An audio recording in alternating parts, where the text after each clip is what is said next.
You are watching 2+U Nevada, and all throughout the month of October, we have been talking about domestic violence because it is Domestic Violence Awareness Month. So trigger warning for anyone out there. However, what we are talking about today is so important. Kristen and Alyssa, thank you for joining us this afternoon. Thank you. What I'm very excited to say is that DVRC is in a phase of expansion. Now, I don't know if that's a good thing because that means that there's a need, or if that is just a sign of the times that we need a new location because you're growing so much. So, Kristen, why don't you speak to the expansion discussion? Sure, yeah. You know, we've been feeling it for years, kind of busting at the seams and having to place people in motels, which is not a safe and secure way to handle providing domestic violence services. So we did a lot of research, and you know, to solidify the fact that we were feeling under-resourced, is, you know, what's going on in our community. And so we realized that we only have 35 domestic violence shelter beds in our community for a community of about 500,000 people, which if you compare it to other towns, it's way less than, even Carson City has more domestic violence shelter beds than we do currently. So, you know, we embarked on this project to expand our shelter capacity and also bring those services together with our resource center so that they're not in separate locations, so that when somebody walks through our doors, they get everything they need all in one location. And Alyssa, let's talk about this too, because my main question was, well, wait a minute, everyone will know then where your shelter is located, but that's by design.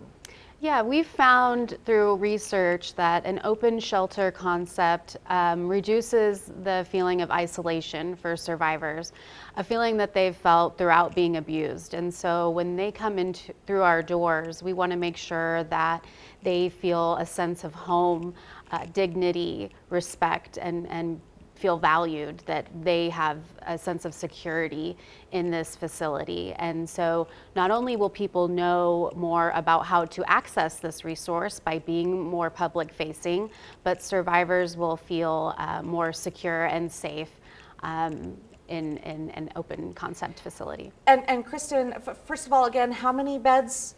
We currently have about 25, and we will have 100, so we're going to quadruple our capacity. That's fantastic. Yeah. And with this shelter, what I love is that you said they will actually, yes, be out in the open, in fact, in that people will know where this shelter is, but the technology is going to keep them safe. So where we've struggled recently is how to keep our current shelter confidential, because with tracking devices and iPhones and different things like that, it's easier to find where we are. And so we want to flip the script a little bit on technology and use technology to actually keep our clients safer.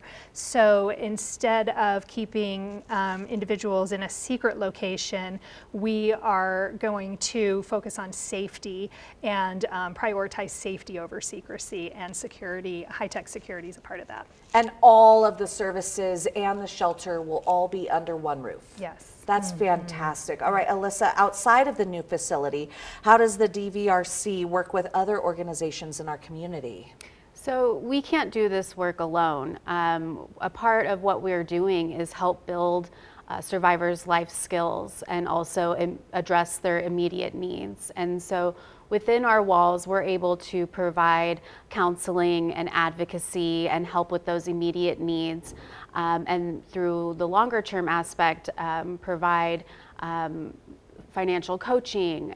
But we need to partner with other nonprofits such as the Children's Cabinet and the Eddy House, and also with job placement coaches.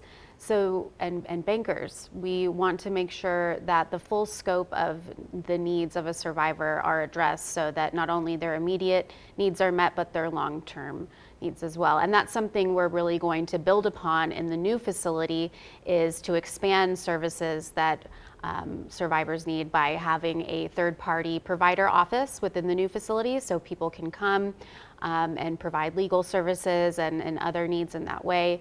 We'll have a medical office. We'll have designated spaces for teens and childcare. So we really want to encourage and continue collaboration with our partners.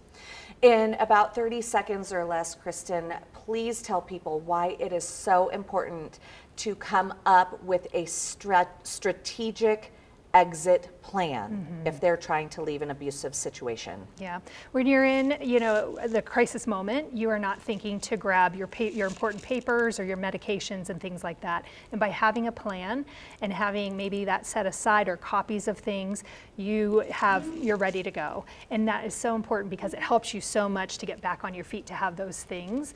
And we can help you so much more too. So, you know, come to us for a safety plan if you need it, because we'll tell you exactly kind of for your situation what you need. And for anyone seeking help, what's the website? What's the phone number? Our website is dvrcnv.org, and our phone number is 775-329-4150. Thank you both so much for joining us this afternoon. Thanks for having me. You're watching 2+U Nevada.